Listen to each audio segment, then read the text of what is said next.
বিসমিল্লাহির রহমানির রহিম। হে সমস্ত জগৎবাসী, এই পৃথিবীর প্রত্যেকটা মানুষেরই মৃত্যুর স্বাদ গ্রহণ করতে হবে।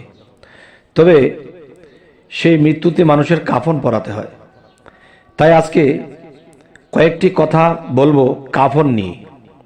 এগুলো স্বপ্নে দেখলে কি হয়।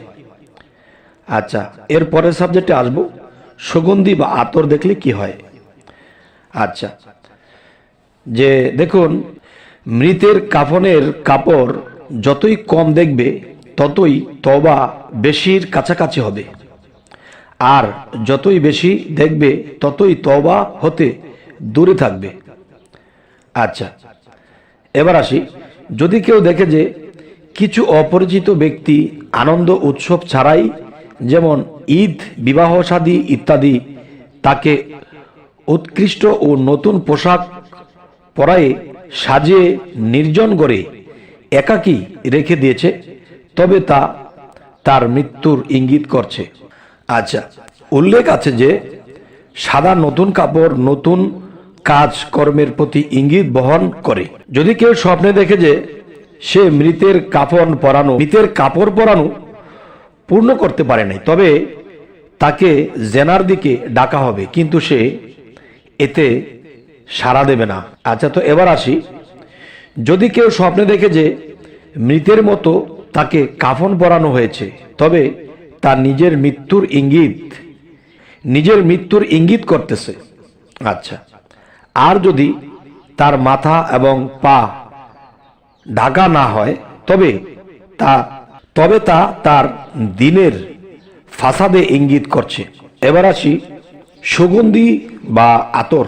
আচ্ছা, এই আতর নিয়ে, সুগন্ধি নিয়ে কিছু আলোচনা, শব্দের ব্যাখ্যা অবশ্যই খেয়াল করে শুনবেন। সেটি হলো, আতর সুগন্ধি দেখা বা এর অর্থ কি বুঝবো, তা পাপীর তওবার আলামত এবং চিন্তিতের চিন্তামুক্ত এবং সুনামের লক্ষণ। এবার আসি, কেউ যদি নিজের জন্য সুগন্ধি ক্রয় করতে বা অন্য কারো সাহায্য নিতে দেখে, তবে সে মজলিসের সুনামের জন্য তার সাহায্য নিবে, অন্য কেউ তার সাহায্য নেবে, কেননা সুগন্ধি বা দুর্গন্ধ দূরীভূত করে। এবার আসবো আপনাদের সামনে জানাজার খাটিয়া। আচ্ছা, যদি কেউ দেখে যে কোনো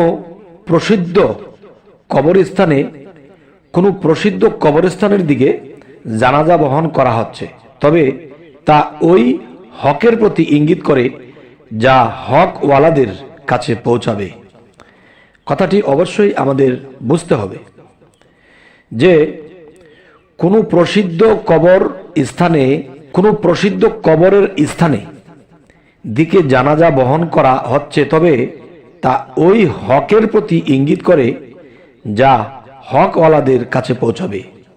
যে দেখুন, এই পৃথিবীতে যারা হক, পরেজগার এবং আল্লাহর প্রিয় ব্যক্তি, পবিত্র মানুষ, এবং তারা মৃত্যুর পরে কোথায় যাবে? সেই হকওয়ালাদের কাছে পৌঁছাবে, সেই আত্মা পবিত্র আত্মার কাছে যাবে। আচ্ছা, এবার আসি, যদি কেউ স্বপ্নে দেখে যে কোনো জানাজা খাট বাতাসে উড়ছে, আচ্ছা, তাহলে আমরা কি বুঝবো? এতে বোঝা যাবে যে বিদেশে কোনো সন্ত্রান্ত বা উচ্চ পর্যায়ে লোক মারা যাবে, অথবা কোনো মর্যাদা অথবা আত্মপরিচয় গোপনকারী কোনো উচ্চ পর্যায়ের আলেম মারা যাবে। কেন এটা হবে? যদি কেউ স্বপ্ন দেখে যে জানাজার খাট বাতাসে উড়ে, কেউ যদি তাকে খাটে বহন করতে দেখে, তবে তার সুখ্যাতি ছড়িয়ে পড়বে এবং ধন সম্পদ বৃদ্ধি হবে। আচ্ছা, কেউ যদি নিজেকে খাটিয়ায় আর খাটিয়াটির মাটিতে চলতে দেখে, তবে সে কোনো সামুদ্রিক জাহাজে সফর করবে।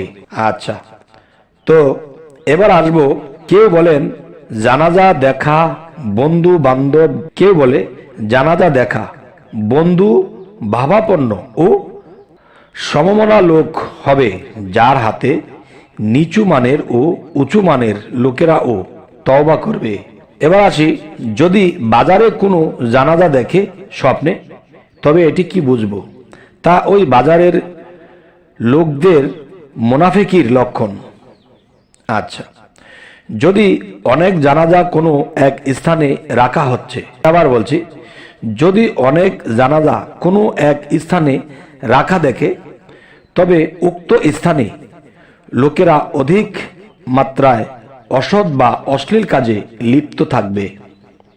আচ্ছা, তো এবার আসব, যদি কোনো মহিলা দেখে যে সে মারা গেছে এবং তার জানাজা খাটে বহন করা হচ্ছে, তবে সে যদি অবিবাহিত হয় বিয়ে করবে, আর যদি বিবাহিত হয় তবে তার ধর্ম নষ্ট হবে। আচ্ছা, এবারে আসি, কেউ যদি কোনো মৃত লাশ বহন করতে দেখে, তবে সে অবৈধ হারাম। এবার আসি, কেউ যদি মৃত লাশ মাটিতে টানা হেঁচড়া করতে দেখে, তবে সে হারাম সম্পদ কামাই করবে।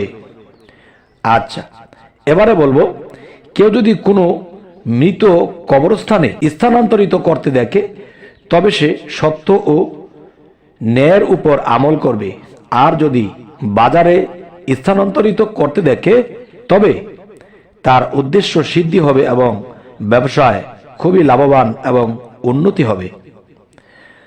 আচ্ছা, এবার আসি, যদি দেখে যে কেউ স্বপ্নে তাকে খাটিয়ার উপর রাখা হয়েছে কিন্তু উঠাবার মতো কোনো ব্যক্তি পাওয়া যাচ্ছে না, তবে সে কারাবন্দী হবে। আচ্ছা, এবার আসি, যদি কেউ দেখে যে স্বপ্নে তাকে খাটে বহন করা হচ্ছে, তবে সে কোনো রাজকীয় লোকের অনুসরণ করবে এবং তার সম্পদের দ্বারা উপকৃত হবে। যেই ব্যক্তির সাক্ষাৎ পাবে, সেই ব্যক্তিটি যদি উচ্চ লেভেলের অনেক টাকাওয়ালা জমিদার হয়ে থাকে, তাহলে সেই ব্যক্তিটির দ্বারা এই ব্যক্তিটি উপকৃত হবে।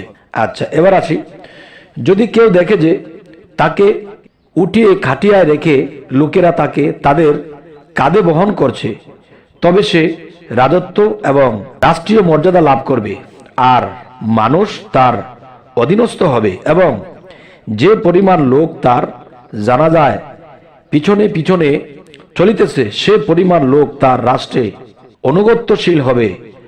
আর যদি দেখে যে লোকেরা তার জানাজার পিছনে পিছনে কাঁদছে, অথবা তার সুনাম গাচ্ছে, অথবা তার জন্য দোয়া করছে, তবে তার পরিণাম ফল খুব ভালো হবে এবং প্রশংসনীয় হবে। এবার আসি, যদি দেখে যে স্বপ্নে কোনো লোক যে লোকেরা তার জন্য কাঁদছে, আবার কোনো লোক কাঁদছে না বরং দুর্নাম করছে, তবে তার পরিণাম ফল কল্যাণ হবে না। আচ্ছা, এবার আসি, যদি কোনো ব্যক্তি স্বপ্নে দেখে যে কোনো জানাজার পিছনে চলছে, তবে সে কোনো বেদিন বাদশার অনুসরণ করবে। হে সমস্ত জগৎবাসী, আমরা এই পৃথিবীতে মানুষ হয়ে জন্ম নিয়েছি, কিন্তু মানুষের যে কর্ম সেটি কিন্তু আমাদের দ্বারা সেভাবে করা হচ্ছে না যেভাবে করলে আল্লাহর পছন্দনীয় হয়। তবে দেখেন, আমরা পৃথিবীতে ভালো মন্দ যাই কিছু করি, প্রতিদিনের খবর প্রতিদিন আল্লাহ দিচ্ছে, কিন্তু দেখা যায় আমরা কিন্তু এটি ঠিকমতো পালন করছি না, ঠিকমতো কোনো কিছু করছি না। যার ফলে কি হয়, আমরা কিন্তু যে আল্লাহর পথে যে অগ্রসর হব, আর সেই হওয়াটা কি আল্লাহর পছন্দ হবে, বা আমি একদিকে রওনা দেব, সেটা কি আমার ভালো কিছু হবে, এগুলো কিন্তু জানি না। আর জানার জন্যে আল্লাহ কিন্তু প্রতিদিন মানুষকে স্বপ্ন দেখায়, কিন্তু এগুলা ব্যাখ্যা না করে চলার কারণে আমাদের এই কষ্ট, এই অদষ্ট কপালের। তবে দুনিয়াতে যারা জ্ঞানী চতুর, তারা অবশ্যই স্বপ্ন ব্যাখ্যা করে চলে এবং তারা কোনো জায়গায় ঠেকে না। যদি কোনো দিন দেখে যে কোনো একটি জায়গাতে সে যাবে এবং সেখানে তাকে মারামারি হতে পারে, তাকে মারতে পারে, বা সে কোনো লস করে আসতে পারে, তো সেই জিনিসটা এখানে আল্লাহ ঘুমের করে ইঙ্গিত করে দেয়। সেই ইঙ্গিত নিজে না বুঝলে একজন বুঝনেওয়ালার কাছে বুঝতে নিতে হয়। যেমন সাহাবারা নবীজির কাছে বুঝতে গিয়েছিলেন, যেমন দেশের বাদশাহ ইউসুফ নবীর কাছে বুঝতে চেয়েছেন, তখন বোঝার পরে কিন্তু যে এমনই কিছু বুঝলেন যে 3 বছর বাম্পার ফলন হবে আর 7 বছর আকাল হবে। দেখেছিলেন যে 3টা মেরাট্টা গরু 7টা তাজা গরুকে চাবিয়ে খেয়ে ফেলেছে, এটার অর্থ ইউসুফ আলাইহিস সালাম দিয়ে দিলেন।